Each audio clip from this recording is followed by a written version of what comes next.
यवतमाल शहर में गणेशोत्सव के लिए अलग अलग तरह के झांकियां तैयार की जा रही है।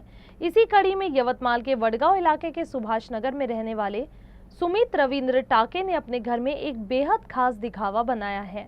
इसमें दिखाया गया है कि जब पार्वती माता घर पर नहीं होती तो गणपति और उनके वाहन मूषक घर में क्या शरारतें करते हैं। इस अनोखे झांकी को देखने के लिए लोगों की भारी भीड़ उमड़ रही है।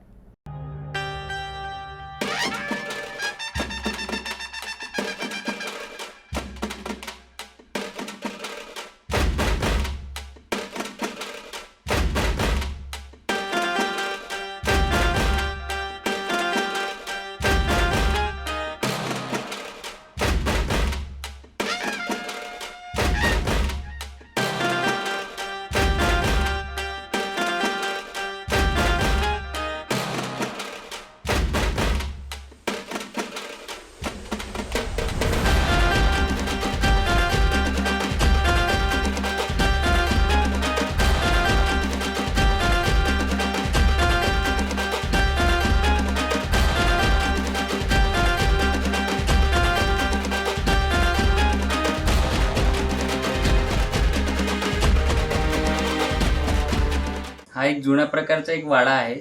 त्यामध्ये गणपती वगैरे म्हणजे उंदर खेळताना वगैरे दाखवलेले आहे आणि मला कमीत कमी याला 8-10 दिवस लागले।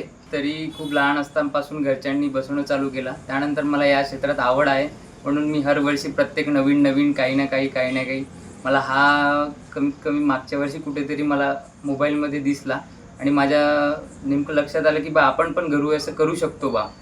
त्या प्रकारे मग मी 10 दिवसापासून याच्याच मागे इकडून तिकडून भांडे वगैरे गोळा करणं, शेतातून गवत वगैरे आणणं, त्यानंतर माती शेणाने सावरणं वगैरे